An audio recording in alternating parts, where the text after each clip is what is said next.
technique de visualisation ou l'art de se créer une vie selon ses désirs.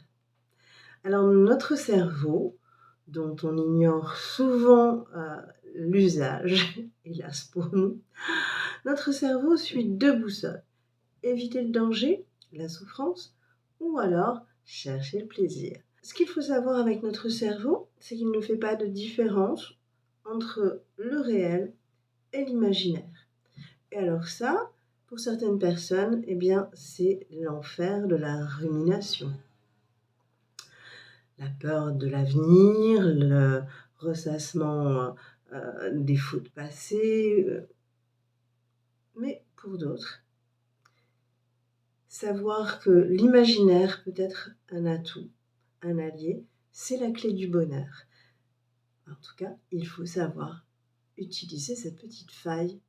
Dans mon livre de 3C, je rentre dans bien des particularités de la construction de notre personnalité et donc de nos vies, et aussi comment se libérer de croyances, de limites, de doutes qui nous paralysent, et en fait, comment s'aimer et s'épanouir grâce à bien des jeux. Et j'appuie tout ça sur l'art. Quand je dis l'art, c'est l'écriture et le dessin. Alors, concrètement, la visualisation créatrice, comment ça marche? Tout d'abord, évidemment, mais il faut savoir où on va. Donc, précisez vos souhaits. Voilà, le plus précisément possible. Donc, soyez très riche en détails. Et ces détails, si possible, faites en sorte qu'ils soient des détails sensoriels. Votre cerveau capte l'extérieur avec les 5 sens. Attention à ne pas partir de vos peurs, parce que sinon votre cerveau va s'orienter, va être obsédé par ce que vous cherchez à éviter.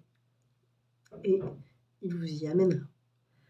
Ensuite, il faut que vous soyez en accord avec vos valeurs.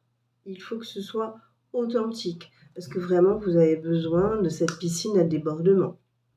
Donc, pas de conventionnel, que ce soit vraiment vous. Et puis, évidemment, il vaut mieux avoir nettoyé les croyances et les loyautés familiales qui risquent d'être concernées par cette visualisation créatrice. Tout ça, donc, ce sont des choses qu'on voit dans le carnet de confiance et de créativité qui vous permettent de gagner en estime et en talent. Alors, la description est le moyen de vous procurer ce merveilleux livre à 20 € dans la description. Donc, il faut inscrire votre pensée dans la matière. Comme le disait Einstein, tout n'est qu'énergie, tout n'est qu'information, rien de plus. Donc, cette pensée qui est énergie et information, il faut l'inscrire dans la matière. Et on l'inscrit avec un crayon, avec du papier et à la main. On l'écrit au présent, à la première personne. Donc, le plus de détails possible, sensoriel, on souligne les émotions positives. C'est votre moteur.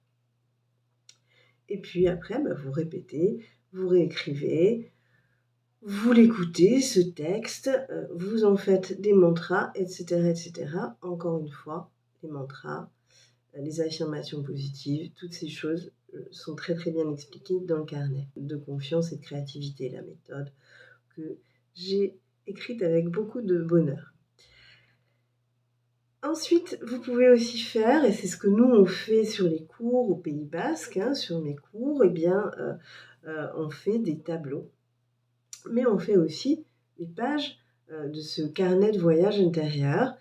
On peut faire sur le thème de l'homme que j'aimerais rencontrer, ou bien, comme ce qu'on va travailler sous peu, mon lieu rêvé, ou l'espace de sécurité dont j'ai besoin.